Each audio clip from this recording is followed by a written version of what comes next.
this evening we shall discuss the definitions of Anicca, or impermanence, Dukkha, unsatisfactory or suffering, and Anatta, not self. So we shall explain these characteristics in accordance with the commentaries and the comprehensive manual of Abhidhamma. So the commentary explained that the characteristics of impermanence is the mood of rise and fall and change. There's reaching non-existence after having come to be. So there are other commentaries also explains in a similar way. For example, according to another commentary, Anicca is defined. Here I shall quote the Pali sentence. Ahutva sambonti, hutva pativentiti. Ahutva means it never appeared in the past. Sambonti means due to suitable conditions, then it appears. Hutva pativenti means after appearing it will cease. So the definition of this Pali quote it is translated as Anicca denotes things come where they never appeared before and then disappear to where they never went before. So I shall repeat. Anicca denotes things come where they never appeared before and then disappear to where they never went before. So in other words, if we speak from the conventional reality, a person such as you, I, or being merely consists of a nama-rupa, mental and physical phenomena, in the ultimate realities. So if we see from the point of view of conventional reality, you or I never appear before, not even appear in the last moment. Then when one has disappeared, one will never went where one never went before. Disappear to where they never went before. So it's not easy to realize these characteristics Anicca. For example, in the previous talk, we were discussing about mentality and physicality, where Namarupa occurs as an interdependent state. So, in other words, if one aspire to realize Anicca, one cannot realize them if one can be mindful of them when they have arisen or when they have appeared in that present moment. So, in other words, not being existence, then it comes to being and then ceases. The word cease means it doesn't exist anymore.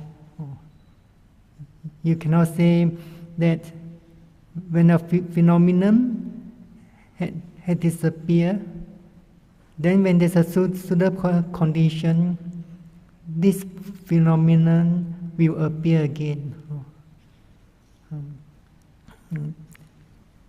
So similarly, sometimes the commentary explains or defines the characteristics of anicca in another way.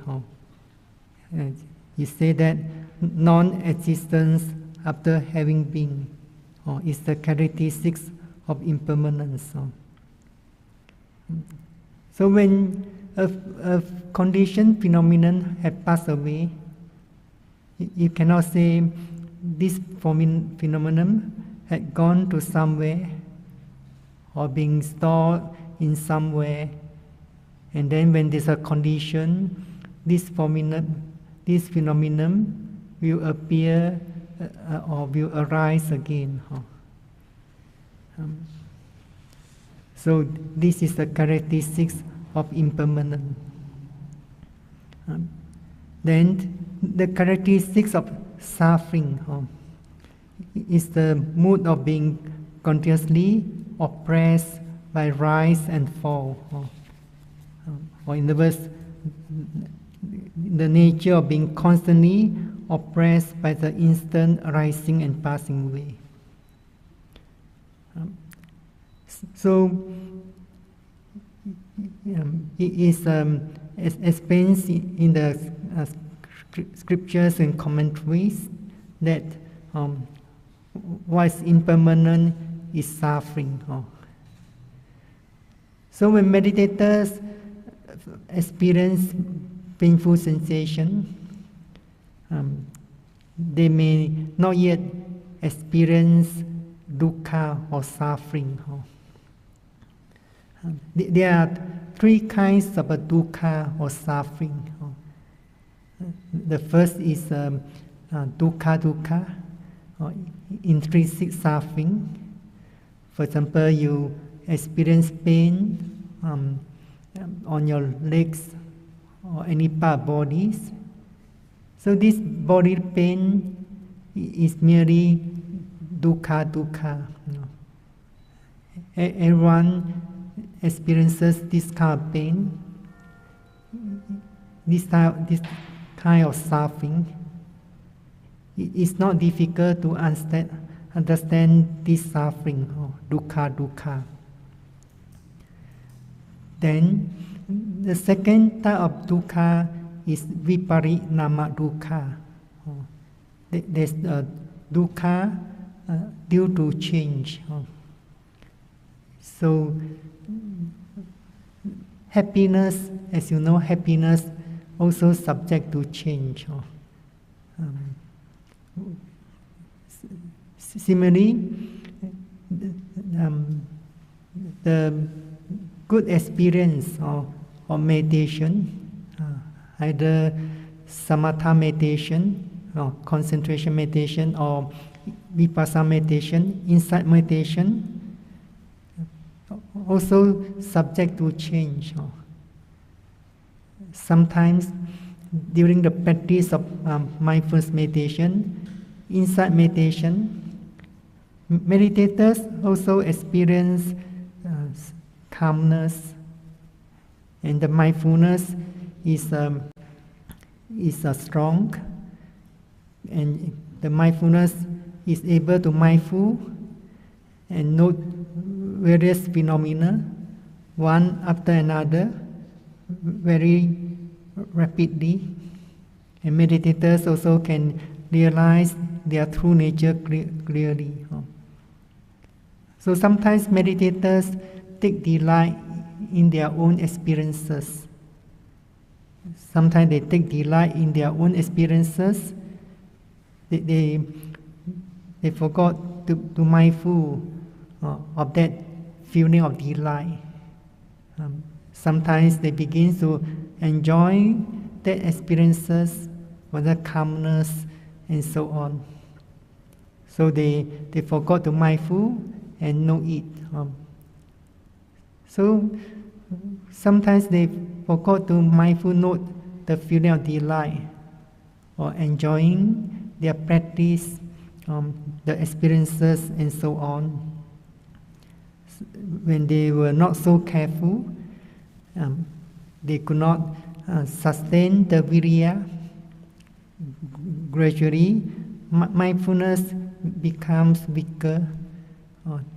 Then the experience also subject to change. The experience may disappear. Then meditators will desire to gain back the experience. So if they do not mindful of that desire, then they continue their practice. But when they could not realize their desire to gain back the experience, then the experience of frustration or disappointment and so on. So this is due to viparinama dukkha. Samatha meditators also can experience a lot of calmness, concentrations, or deep concentration. But that calmness, deep concentration also subject to changes. So if meditators could not accept that changes, then suffering will arise. So similarly, when the practice of mindfulness meditation has been going on smoothly, but when the mindfulness is distracted by external sense object, or such as noise or sound, so meditators did not pay much attention to mindful and note the hearing of sound. Eventually, they realized that they were struggling with their mind. The mind always wants to go to the sound or the noise. Yet the meditators want to keep their mindfulness, for example, with the basic object of sitting meditation, either movement of the abdomen, or the sitting postures, or the chosen touching point. Eventually, meditators will feel very frustrated. They could not keep their mindfulness with the basic object. So they do not realize that they are trying to exercise some degree of control over the process mindfulness. But this suffering, viparinama dukkha, is also not difficult to understand. Everyone else experiences viparinama dukkha in our life. But the definition of suffering is suffering. The characteristic of suffering is the mood of being continuously oppressed by rise and fall. Here, what's meant by this definition is that the definition refers to sankhara dukkha, suffering due to formations. So it's not easy to realize sankhara dukkha unless meditators have developed momentary concentrations. And they can realize momentary concentration because they have put forth effort to develop mindfulness constantly, continuously.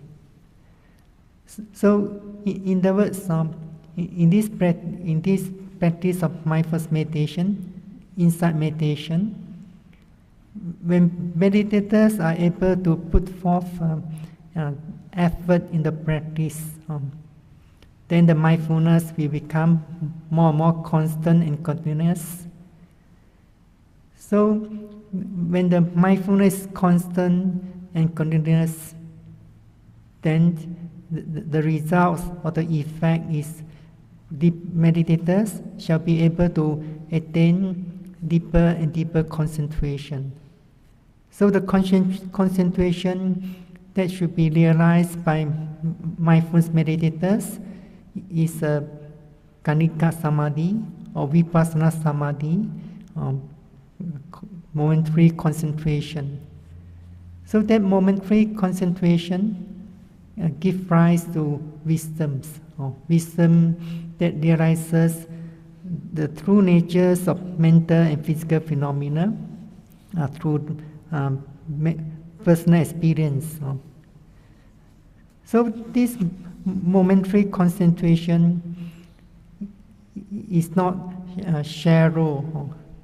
Sometimes some meditators think that the concentration gained by vipassana meditators is very shallow. It's not deep. So we have to understand that momentary concentration is also deep enough that enable meditators to realize vipassana knowledge. So sometimes Anicca samadhi is also known as vipassana samadhi or vipassana Anicca samadhi. So in accordance with the explanations of commentaries, momentary concentrations or Anicca samadhi is known as momentary unification of the mind. In other words, concentration lasting only for a moment. In fact, if meditators could develop such degree of deep concentration, they will realize that every phenomenon, either a mental phenomenon or physical phenomenon, is arising and passing away instantly, within a moment. So when this concentration, when it occurs uninterruptedly on its object, and is not overcome by hindrances or defilements, as if this the mind fixes on the object, as if in absorptions. So that's why mindfulness is a full attention, paying full attention to one phenomenon. But at the beginning of practice, meditators might not be able to pay full attention to one phenomenon. As you are mindful of your movements of rising or movement of falling during sitting meditation, sometimes the mind is still conscious of other less distinct objects. For example, coldness, or little bit of pain or numbness, hearing some sound or noise, and so on. So meditators need to be patient, especially hearing some sound or noise. They should not pay any attention to this external sense object. They need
deeply. If really beyond their level of tolerance, sometimes they may stop the sitting meditation, and if there's a time, they practice walking meditation again.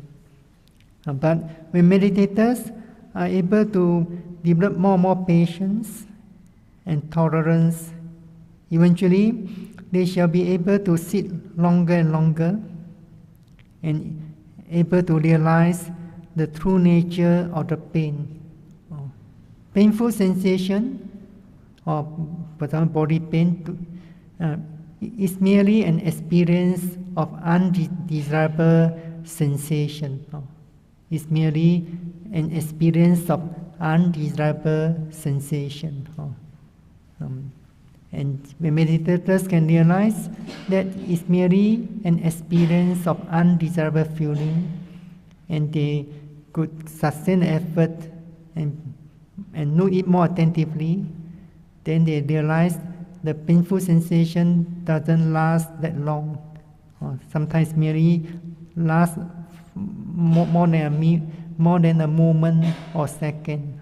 Or sometimes the pain will pass away within a moment.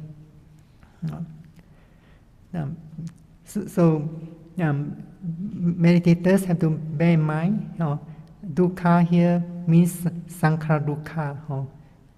So only vipassana meditators can realize sankhara dukkha. Then anatta. Anatta doesn't become apparent because it's concealed by compactness.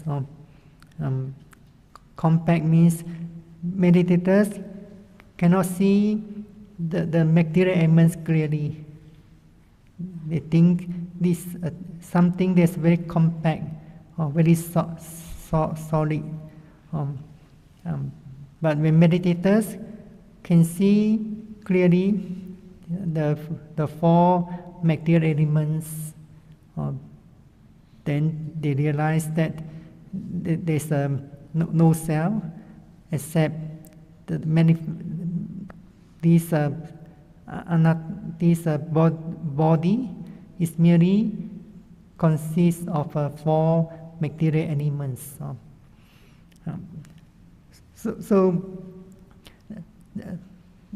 The way of the practice of mindfulness, if meditators did not practice it correctly, then they may gain concentration, but not clear insight knowledge.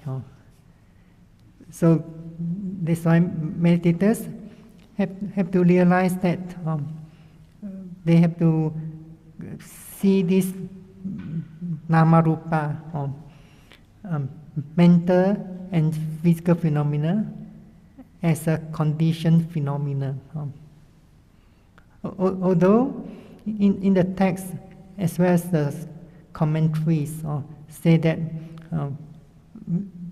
vipassana bhavana or insight meditation means realizations or right understanding of anicca, dukkha, anatta through direct knowledge. Here direct knowledge means one gain this knowledge through direct experience or personal experience. But without seeing the specific characteristics or the individual characteristics of mental and physical phenomena clearly, and their occurrence as a state of interdependence. It means their condition is each other for the arising and passing away. Then it's not possible to realize anicca, dukkha, anatta.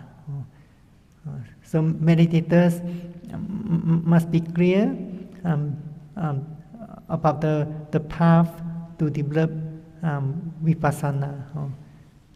Sometimes meditators put a lot of effort in order to see anicca, So some meditators are able to see anicca when they are watching or observing the movements rising, falling. Sometimes they can realize a series of a process of movements, rising, rising, rising, rising, or falling, falling, falling, and so on. Yet they cannot perceive the consciousness so clearly.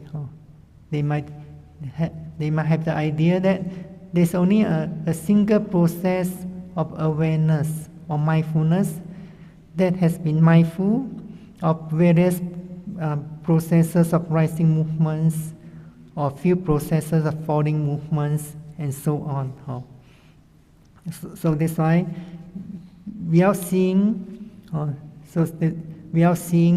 the specific characteristics or the individual characteristics of the mental and physical phenomena clearly, and have not yet realized their cause and effect, their relationship between them, meditators will not be able to see or realize anicca, dukkha, anatta clearly.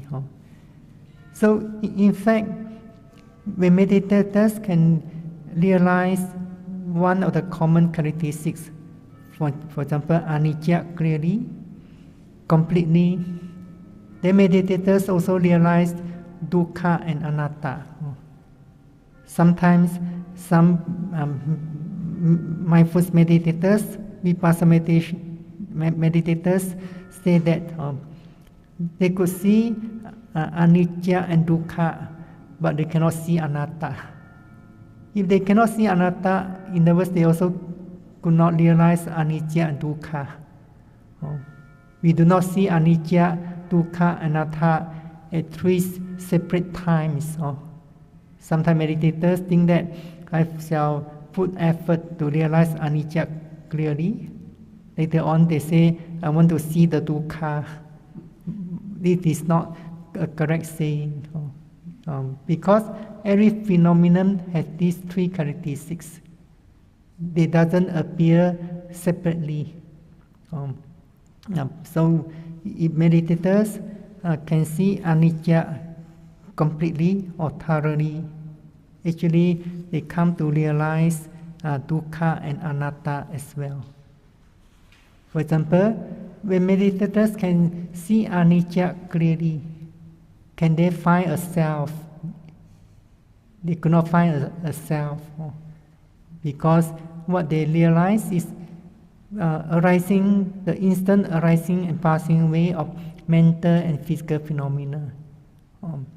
They could not perceive any form or shape except phenomenon that's arising and passing away. So sometimes when the meditators could develop sharp mindfulness and deep concentration, actually they realize that ultimately do not move over to another place. They cease and vanish at the places they come into existence. But sometimes meditators, for example, they have the experience that their painful sensation is moving from one place to another place. Actually, there is no ultimately that will move from one place to another place.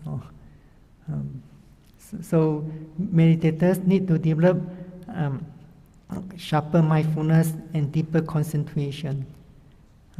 Then they realize that every phenomenon is arising and passing away at the very same place that it comes into existence. So only when meditators can realize anicca, dukkha, anatta clearly, then they shall overcome their mental defilements gradually. In the practice of vipassana meditation, mindfulness meditations, first of all, meditators overcome the mental defilements or abandon the mental defilements during the practice. So this way of abandonment or overcoming mental defilements is known as the Tatangka Pahana. The Tatangka Pahana means, the commentary explains that with the arising of insight knowledge, then the defilements will be removed by the experience of insight knowledge. For example, when meditators can develop sharp mindfulness and deep concentration, then they realize that at every moment there's a process of movements, and there's a process of awareness or the conscious knowing. Apart from these two processes, they could not find any other things. So they realize that there's no self, there's merely a pair of processes. So that experience the notion of self at that moment. But when the mindfulness is not sustained, or because effort is not sustained, when the concentration, the power concentration has weakened, then that experience disappears. Then the idea or the notion of self will come back. So when the notion of self has come back, then that's why the meditators will feel some frustration. They desire to gain back the experience again, and so on. When they cannot realize their desire, then sometimes they may feel some aversion. Similarly, in meditators can sustain the effort, then they overcome other defilements. For example, the three kinds of papancha. Papancha, there's craving or tanha, mana or conceit, ditthi, the view of self. So according to the commentaries, this Tatangka Pahana paved the way to the attainment of Samujjeta Pahana. Samujjeta Pahana means defilements abandoned by path knowledge. So if meditators keep on practicing, after attaining this Tatangka Pahana, then they keep on practicing, then it's possible to attain Samujjeta Pahana. For example, at the moment of attaining the first path knowledge, that path knowledge will remove this ditthi, the view of self, and what called doubt or vicikicca.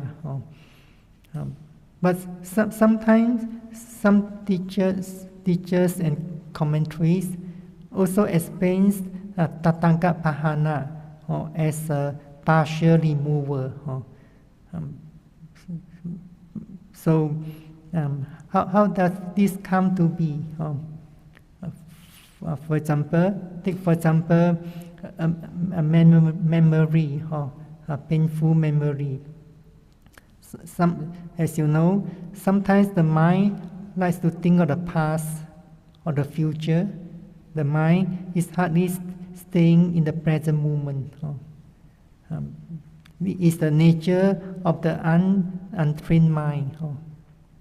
So sometimes the mind will think of the past. A memory has a reason. Sometimes the memory can be either a painful memory or a present memory. So sometimes the mind always think about certain painful memory, Though we know that it's suffering, whenever that painful memory has arisen in mind. But as long as you have not yet developed insight knowledge of the insight knowledge that penetrates into the true nature of this memory, the mind will think back again and again. You go back to the same memory again and again. So that's why when in meditation, when we talk about attachment is not only about attachment about sweet memory or presence object, sense object, and so on. Actually, our mind, as our mind is not yet well developed or cultivated, our mind also attached to this painful memory. So meditators have to face with it. As I explained in previous talk, mindfulness is manifested as a mental state, turning towards the object, or going towards the object, coming face to face with the object or the phenomenon. So meditators have to note thinking. Sometimes meditators have note thinking. That memory has caused a defilement to arise. For example, anger. The meditators have to mindful note anger. If meditators are mindful note anger, at the same time the mind still think about that story or the story in that memory, then the anger will not disappear. So they have to pay full attention to the anger that has arisen at that present moment. Then they note it as it really occurs. Sometimes they have to mindful note it many times. Then they only realize the anger has subsided. But maybe very soon, same thing will recur again. Just like samsara. As long as we are not enlightened, we shall go through this process of birth and death in the samsara again. So our mind also will sometimes have to mindful and note the same thing again. Until you feel boring, or you really want to experience some peace of mind, then you have to bring up your courage to note it. So when meditators are mindful and note it again. In fact, meditators are mindful and note the same phenomena again and again in their walking meditation, sitting meditation, mindfulness of daily activities. So the question is whether you have made progress in your mindfulness. If you have not made progress in your mindfulness, even though you have been mindful, note the same thing again and again, then you cannot make much progress. So just like in physical training, or sports and so on, sometimes meditators, sometimes the sportsmen have to practice again in order to become skillful. So similarly, meditators have to mindful note the same thing again and again. So when meditators are able to mindful note the same memory again and again, and then if that memory give rise to defilements for anger, they note anger. Eventually, when they make progress, they realize that the anger getting lesser, the anger that caused by that memory is getting weaker. Then eventually, meditators can note that memory quite instantly. As soon as that memory has appeared, meditators note it. Then that memory disappears very instantly.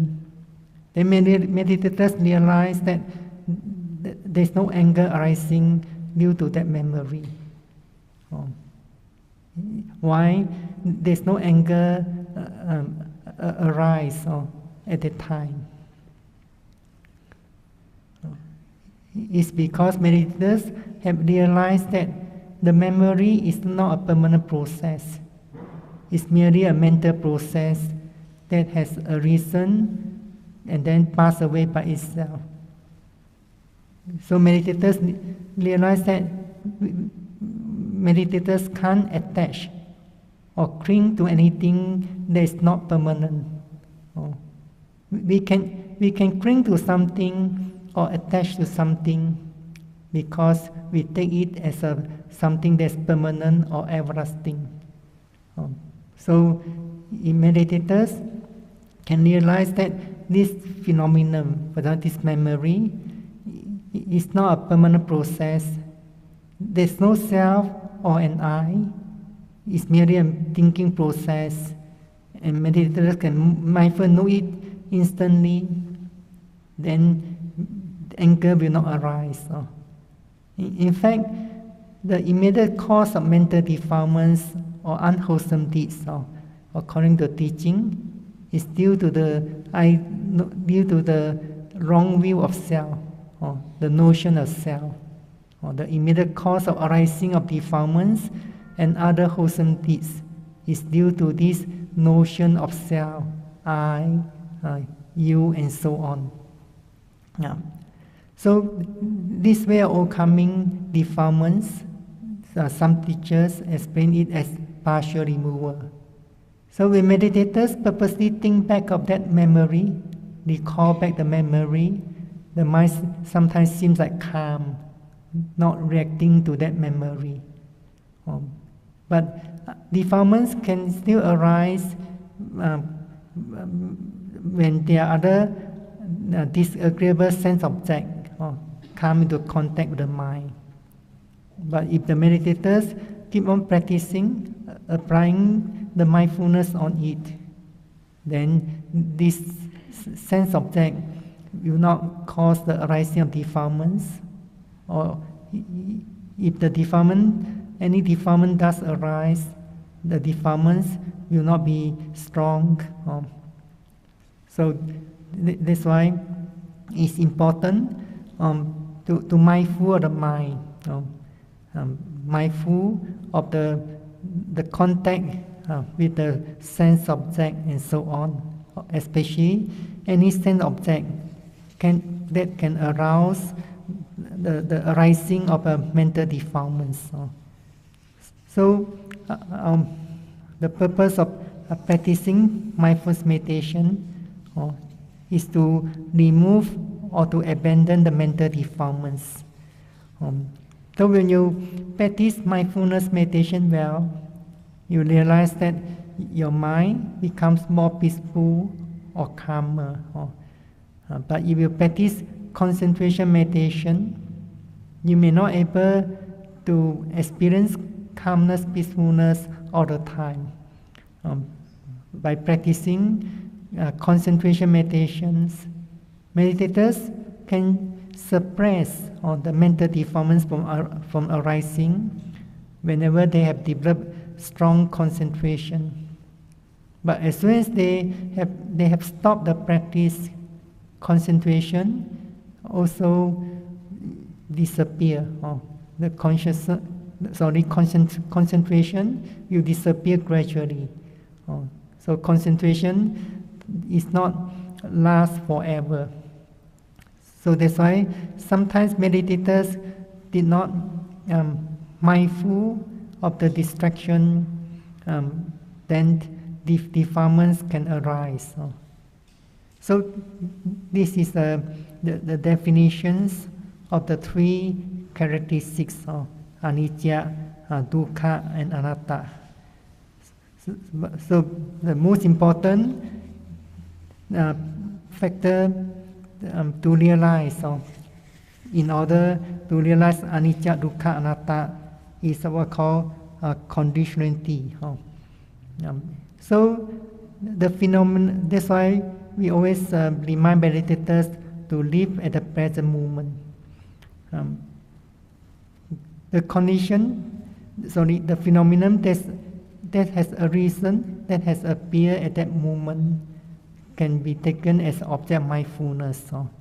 So meditators can see the relationship between the mindfulness and the object that has appeared at that present moment. The purpose of practicing vipassana meditation is to realize Anicca, Dukkha, Anatta through direct experience or personal experience. Before meditators can realize Anicca, Dukkha, Anatta clearly, they also have to realize their specific characteristics and their relationship in terms of conditionality clearly. Then they shall realize Anicca, Dukkha, Anatta clearer and clearer, and shall be able to make progress,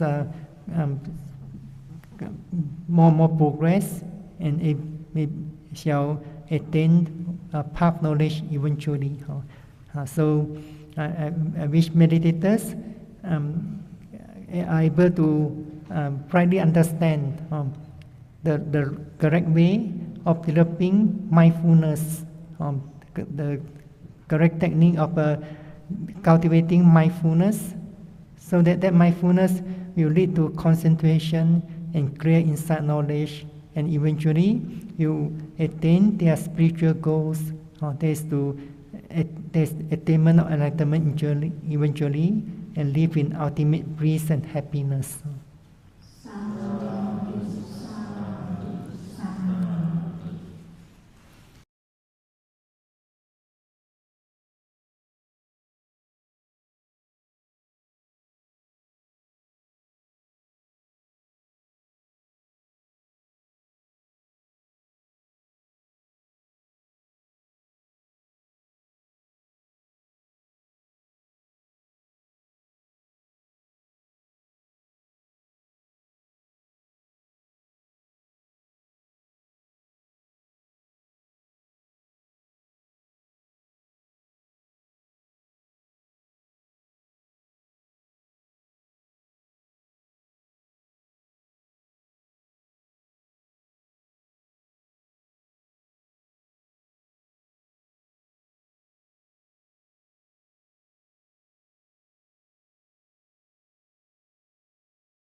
The taste of anicca.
Fortunately, the recording all.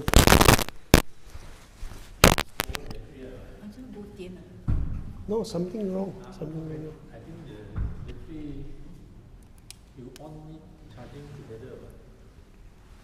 It could be the battery. So now I have to off it and charge it. Now I off it, but when I off it, the thing charge. Now I on it seems to be working. I think the battery not charged, used up already.